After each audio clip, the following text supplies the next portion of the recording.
평안의 솔루션. 요한복음 14장 27절 말씀입니다. 평안을 너희에게 끼치노니 곧 나의 평안을 너희에게 주노라. 내가 너희에게 주는 것은 세상이 주는 것과 같지 아니하리라. 너희는 마음에 근심하지도 말고 두려워하지도 말라. 자, 인류의 역사가 존속하는 한 이 지구상에 평화가 존속된다는 그 기대를 할 수가 없는 것입니다.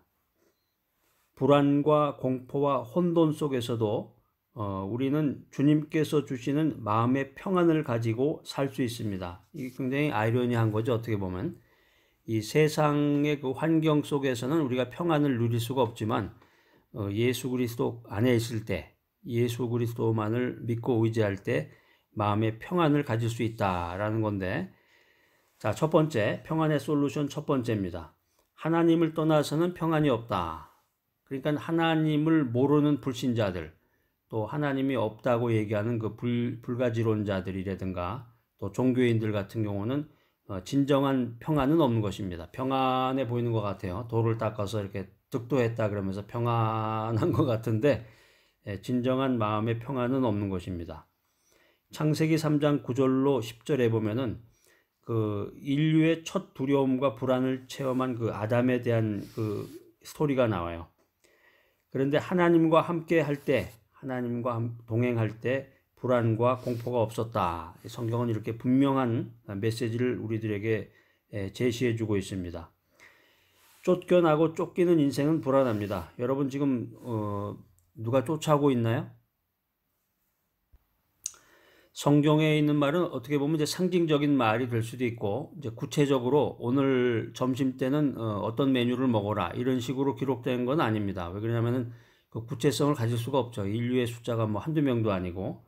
그렇지만 이제 성경 말씀을 통해서 우리가 이제 은혜를 받고 성령 충만하면 그 성경에 있는 그 메시지들이 우리의 그 구체적인 삶의 그 어떤 명령과 지시를 해주고 마음의 평안을 주게 되는 것을 우리가 알 수 있는데, 창세기 3장 16절로 24절에 보면은 하나님의 명령을 거역하고 범죄한 그 인간에 대한 그 이야기가 쭉 나와요. 거기에 보면 여러분 한번 읽어보세요. 꼭 창세기 3장 16절로 24절.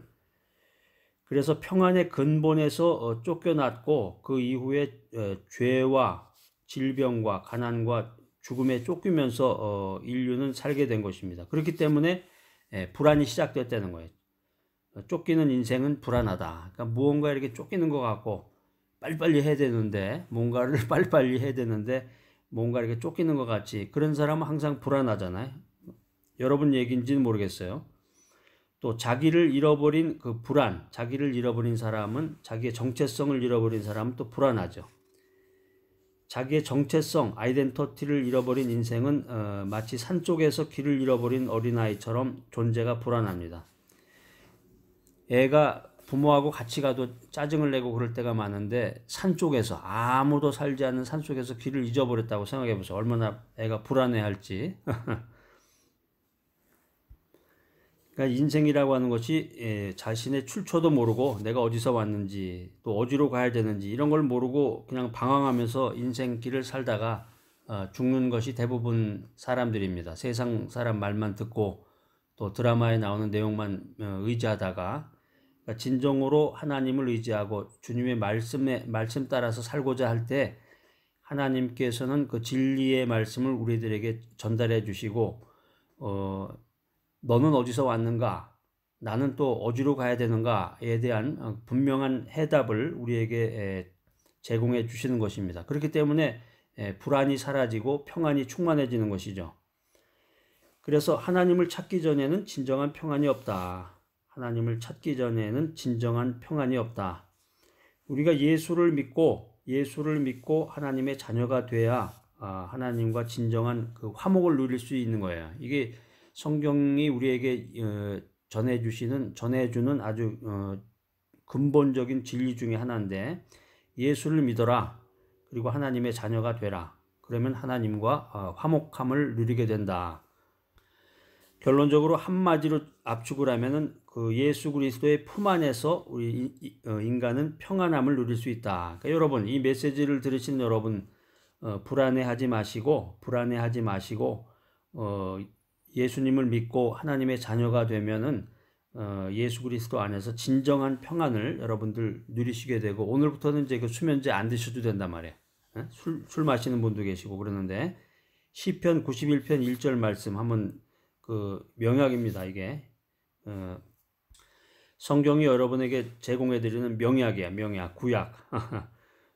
성경이 이제 우리들에게 제공해주는 명약이 두 가지인데, 구약과 신약. 근데 구약 중에서 시편 91편 1절 말씀, 요거 한번 찾아서 여러분들 밑줄도 그어 놓으시고 그 은혜 받은 걸 한번 이렇게 기록도 해 보시기 바랍니다. 평안의 솔루션 두 번째는 항상 하나님을 바라고 기도하라.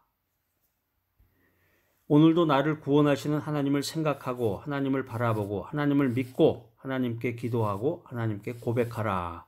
시편 91편 2절로 3절 말씀인데, 나의 피난처요 요새이신 하나님께서 나를 사냥꾼의 올무와 심한 전염병에서 건져주신다. 하나님을 바라고 기도하고 고백하면은 하나님께서 내 인생길을 인도하시고 나에게 평안을 주신다는 거죠. 주의 날개 아래 피하라. 시편 91편 4절로 6절 말씀입니다. 거짓이 없으신 하나님의 약속이 나의 방패가 돼서 나를 보호한다. 사람들은 거짓말 잘해요. 여기서는 이 말했다가 또 금방 고개 돌리면 저 말하고, 약속했던 것을 잘 지키지 않는 것이 인간의 속성인데, 그러나 믿음의 사람들은 하나님을 본받아서 약속을 잘 지킵니다. 약속을 얼마나 지키는가, 그걸 보면 그 사람의 그 믿음을 알 수가 있고, 그 사람이 정말 구원받은 사람인가 하는 것을 쉽게 알 수가 있겠죠. 거짓이 없으신 하나님의 약속을 믿으라는 거죠. 거짓이 없으신 하나님의 약속이 나를 보호한다는 거예요. 나를 보호한다. 평안의 솔루션 세 번째, 마음에 근심하지 말아라. 세상 문명이 뭐 말이 많아요. 기독교가 어떻고 뭐 교회가 어떻고 목사가 어떻고 말이 많습니다. 믿음이 어떻고 구원이 어떻고. 그래서 이 보면 이제 그 기독교의 가장 중요한 교리를 이단과 사이비가 엉망으로 만들어 놓고 이 세상 사람들에게 잘못 이해시키는 경우가 많아요. 이제 구원파라든가 뭐 영생교, 사실은 그러니까 무지한 사람들이나 세상 사람들은 그거 자체가 잘못된 거로 생각을 한단 말이에요. 구원이라는 말 자체에 뭐가 문제가 있는 거. 영생교가 뭐 어쩌고 저쩌고 재판을 받고 어쩌고 저쩌고 하니까 영생이라는 거 자체가 뭐가 잘못된 건가 이렇게 생각을 하는 거죠. 구원이라고 하는 것은 우리 기독교의 근본 진리고, 영생이라는 말도 기독교의 근본 진리인데, 그러나 세상이나 사람들은 이렇게 까불고 그냥 그 가볍게 그냥 입을 나불나불 대다가 세상을 살지만 결국에는 어떻게 됩니까? 죽죠. 이제 죽고 맙니다. 100세 시대라고 하지만은 80세 넘고 90세 정도 되면 이제 죽음을 기다려야 돼요.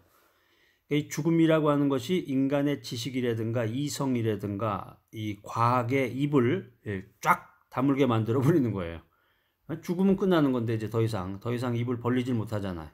입을 갖고서 그냥 나불나불 이렇게 되면서 뭐가 어떻고 그랬다가 죽어버림으로써 입을 쫙 다물게 되는 거예요. 죽은 사람이 말합니까? 끝나는 거지. 그러니까 이 죽음이라고 하는 것은 인간 능력의 한계, 인간의 무능력을 증명하는 것입니다. 그러니까 이게 죽음의 문제, 인간은 누구나 죽는단 말이에요. 제가 이제 얼마 전에도 어떤 분 돌아가셨다는 그런 소식을 듣게 됐는데, 죽음의 문제, 인간은 죽는구나. 그래서 어떤 사람은 그 죽는다는 얘기하면 무섭다고 그래요. 그런 얘기 하지 말라고.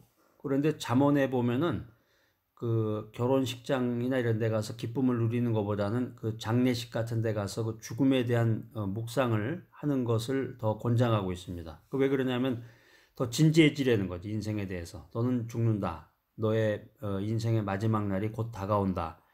이 생각을 하게 되면은 더 인생에 대해서 진지해지고 더 믿음을 갖게 되고 또 하나님의 존재를 생각하게 되겠죠. 그러니까 이 죽음의 문제라고 하는 것은 전적으로 하나님의 영역이라는 거예요. 하나님의 영역. 아무리 과학이 발전이 되고 어떤 철학자가 위대한 그 사상을 선포한다고 해도 인간은 다 죽고 그 인간적인 사상은 없어지게 마련이지만 이 죽음의 문제라고 하는 것은 전적으로 하나님의 영역이다.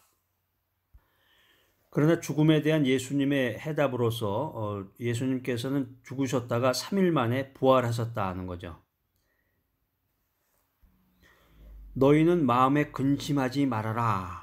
왜 그러냐면은 생명이요 부활이신 예수님을 믿게 되면은 우리가 의롭다함을 얻어서 구원받게 된다는 거예요. 구원받게 된다. 그래서 세상에서 평안을 누리며 살게 되고 마지막 날 부활해서 주님과 함께 천국에 들어가서 영원한 생명을 누리게 된다. 요한복음 14장 1절로 3절에 있는 말씀인데요. 여러분 한번 찾아보세요. 요한복음 14장 1절로 3절, 또 요한복음 14장 27절에 보면은 생명이요 부활이신 예수님을 믿는 자는 구원을 받는다. 또 세상에서 평안을 누리며 살게 된다. 그리고 죽음 이후에 부활해서 주님과 함께 천국에서 영원한 삶을 살게 된다. 자, 오늘 평안의 솔루션 메시지를 들으시는 여러분들, 살다 보면은 이 세상에 사는 사람들 모두, 여러분을 포함해서 모든 사람들은 존재적으로 불안해요. 뭐 나만 불안한가 이게 아니라 존재적으로 인간은 불안하다는 거죠. 한 가지 불안이 사라지면 또 나타나. 한 가지 불안이 사라지면은 또 다른 불안이 꼬리를 물고 계속 쫓아오는 거야. 그러니까 불안이 없는 날이 없어요. 불안이 없는 날이 없어. 그런데 그 가운데 살면서도 평안을 가질 수 있는 그런 유일한 방법이 있단 말이에요. 유일한 방법. 그게 뭐냐면은 주님의 품에 안기는 것이다. 주님의 품에 안기는 것이다. 이사야서 41장 10절에 있는 말씀인데요. 제가 한번 읽어보겠습니다. 중요한 아주 감동적인 그런 성경 말씀인데 이사야서 41장 10절 말씀. 두려워 말라. 내가 너와 함께 함이라. 놀라지 말라. 나는 내 하나님이 됨이라. 내가 너를 굳세게 하리라. 참으로 너를 도와주리라. 참으로 나의 의로운 오른손으로 너를 붙들리라. 이사야서 41장 10절 말씀. 아주 뭐 읽을 때마다 묵상할 때마다 참 이게 은혜로운 말씀인데 성경 찾으셔가지고 붉은색 펜으로 이렇게 쫙 밑줄을 좀 그어놓으시고 깨끗하게 하시려면 그 자나 어떤 분은 그 크레딧 카드를 대고서 이렇게 그 크레딧 카드 그 사이즈가 그 성경이랑 딱 맞더라고요. 보니까 거기다 대고서 이렇게 쫙 밑줄을 깨끗하게 긋는 분도 계시는데 하여튼 취미대로 성경을 좀 이렇게 자꾸 친숙하게 여러분들이 가까이 해야 되겠습니다. 자, 평안의 솔루션 이 메시지를 들으시는 여러분들 참 대단하십니다. 진리를 알고자 애쓰면서 정말 기도하는 마음으로 신앙의 삶을 살고자 여러분의 그 시간을 투자를 하셨는데, 자, 여러분들 생명이요 부활이신 예수님을 믿으시기 바랍니다. 그래서 구원을 받고 이 험난한 세상, 이 혼탁한 세상에서 평안을 누리라. 그래서 행복하게 살다가 마지막 날 부활해서 천국에 들어가서 영생을 얻는 여러분 모두가 되시기를 간절히 소망합니다.